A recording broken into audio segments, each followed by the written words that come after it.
Obrigada, senhor presidente. Vou começar, então, já pela fala do senador Fabiano Contarato. Vossa Senhoria está na ativa ou na reserva? Na reserva desde janeiro de 2018. Poderia, só para, assim, fique à vontade se não quiser, mas pode declinar a sua idade? 49 anos. Bom, na linha do senador Fabiano Contarato, tem um artigo do Código Penal, que é o artigo 171, que diz assim: obter para si ou para outrem vantagem ilícita em prejuízo alheio, induzindo ou mantendo alguém em erro mediante artifício, ardil ou qualquer outro meio fraudulento. Pena, reclusão de 1 a 5 anos e multa, e aqui, obviamente, que está aqui em contos de réis. Acho que Vossa Senhoria já deve ter ouvido falar, né, nesse dispositivo do Código Penal. Sim, senhora. Vossa Senhoria, se não cometeu o crime, pelo menos estava diante de alguém que estava tentando aplicar naquele verdadeiro 171, né, querendo prejudicá-lo ou fraudá-lo, prejudicá-lo enquanto pessoa física, no mínimo. E na linha do senador Fabiano Contarato, sendo Vossa Senhoria um coronel, realmente muito difícil imaginar que Vossa Senhoria não tenha, no mínimo, feito as denúncias cabíveis, conhecendo tantas autoridades públicas como Vossa Senhoria conhece. Mas, de qualquer forma, eu quero dizer o seguinte: o depoimento de Vossa Senhoria não bate em absolutamente nada. Tomei muito cuidado em ouvi-lo do meu gabinete, porque estamos aqui em quarentena, numa forma um pouco isolada de convivência. Vossa Senhoria disse que deu uma palestra sobre educação financeira quando era servidor público. Depois, agora para o senador Rogério, ou foi para outro senador, disse que não entendia muito de criptomoedas e, por isso, pediu para que o Dominguete conversasse com outra pessoa e, praticamente com isso, deu a demonstrar que não entendia muito de mercado financeiro. Mas, no dia 22 de fevereiro, sai do Ministério e abre, pelo menos sai na prática, na teoria ainda constava como servidor, uma empresa que, embora de representação comercial, era na área do mercado financeiro. Senadora, a senhora me permite só um parênteses? Existe uma diferença muito grande, tá? O mercado de criptomoeda é um mercado muito específico, tá? Eu, de fato, eu não tenho conhecimento... Não estou acusando, eu estou aqui dentro, apenas colocando em dúvida alguns pontos que foram levantados. Por isso que eu estou esclarecendo a senhora... Não estou aqui, de forma alguma, fazendo uma sabatina, nem vou perguntar para Vossa Senhoria... Eu tenho MBA na área de mercado de capitais... criptomoeda, eu também não sei, mas eu não tenho representação comercial de empresa ligada ao mercado financeiro. Pois bem, Vossa Senhoria abriu uma empresa de representação comercial que, num primeiro momento, dia 22 de fevereiro, 3 dias antes do chopp combinado com alguns outros personagens, onde ali teria se tentado comercializar vacinas e obviamente, negociar a propina de $1, 3 dias antes, Vossa Senhoria abre uma empresa comercial. Pois bem, no mês de março, nesse mesmo mês, quando Vossa Senhoria diz que, por mensagens com Donizete, tentou cortar relações com ele a partir mais ou menos do dia 10 de março, o Senado Federal aprovou e a Câmara dos Deputados foi sancionado pelo presidente da República um projeto do presidente dessa casa. Projeto que praticamente foi aprovado por unanimidade porque nós todos o aprovamos por acreditar nele. Diz o projeto: pessoas jurídicas de direito privado poderão adquirir diretamente vacinas contra a Covid-19 e desde que sejam integralmente doadas ao SUS no âmbito do PNI.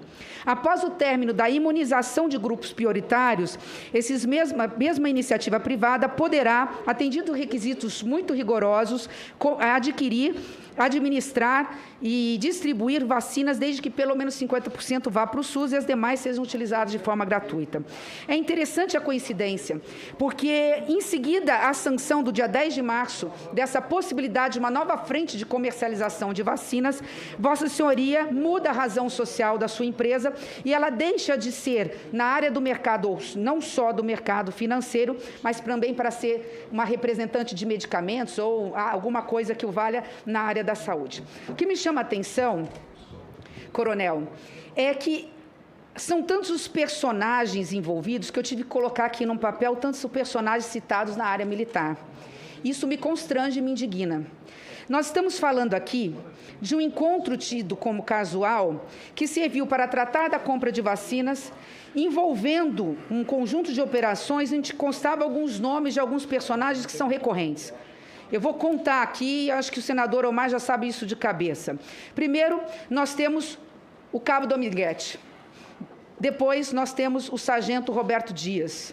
Nós temos o coronel Marcelo Blanco. Nessas tratativas também consta o nome do coronel Pires. Depois, um tal de coronel Odilon. Esse eu ainda não consegui identificar no carômetro. Por fim, ou ainda, no meio do processo, o coronel Elcio, sem H. Não, esse aqui até com H. Não sei qual é o sobrenome dele. Depois, um major Anderson. Comandado tudo isso, estamos falando disso, de compras de vacinas do Ministério da Saúde, comandado por um general, de nome Pazuello, cujo número 2 era um outro coronel, agora Elcio sem H, Elcio Franco. Perdi a conta, passou de 9. E, por fim, havia uma perna aí de uma transação internacional envolvendo um tal de coronel Guerra. Eu acho que nós passamos de 10. Interessante como há uma coincidência de datas entre o momento da sua saída, a constituição da sua empresa, que era para atingir uma determinada finalidade, e depois foi mudada a razão social, depois que foi permitida a compra de vacinas na iniciativa privada. Mas pior do que a coincidência de datas, são as patentes de interesses que nos levam a acreditar que a sua empresa Valorem, que Vossa Senhoria fez questão de dizer que Valorem vem do latim no sentido de valorar e não no sentido de espécie. Não sei por que fez essa preliminar antes, que essa empresa, na realidade, mais do que uma empresa da iniciativa privada, ela parece mais uma associação militar. É uma associação militar e, com todo respeito, eu estou dizendo, o senhor não precisa concordar, com todo respeito, com fins lucrativos, sem aspas. Repito, uma associação militar com fins lucrativos, sem aspas. Porque sem fins lucrativos, com aspas, foi a empresa, a princípio, que o reverendo ontem diz que tinha e que tem, com o fim de, mediante um ato humanitário, fazer doações de vacinas para a população brasileira. É sempre bom lembrar que nós somos mais do que somos, nós somos aquilo que representamos. Então, vê-lo aí, para mim, não é um motivo só de tristeza, é de indignação. Da mesma forma como eu fiquei indignada ontem de ver um reverendo sentado aí. Porque nós estamos diante de duas instituições da mais alta credibilidade. Faça uma pesquisa para a população brasileira, ela vai colocar que pelo menos 90% da população brasileira acredita nas igrejas e tem que acreditar. Eu sou cristã, sou católica, sou devota e acredito nas Forças Armadas como uma instituição ilibada. Então, o que Vossa Senhoria e os demais, nesse processo todo, podem estar levando, não é só no seu individual terem possivelmente cometido crimes. E lembrando, se a portaria da sua exoneração só saiu depois, pode ser também que o senhor tenha cometido crime de advocacia administrativa, porque até então o senhor era um servidor público. Eu estou dizendo que pode, doutor. É o meu direito como parlamentar. Se quiser, depois me processe. Pois bem, só que mesmo não sendo servidor público, embora era, porque a portaria ali não havia exonerado Vossa Senhoria, Vossa Senhoria, no mínimo, dentro dessa narrativa, se comprovada pelo relator, depois pelo Ministério Público, teria cometido crime de tráfico de influência.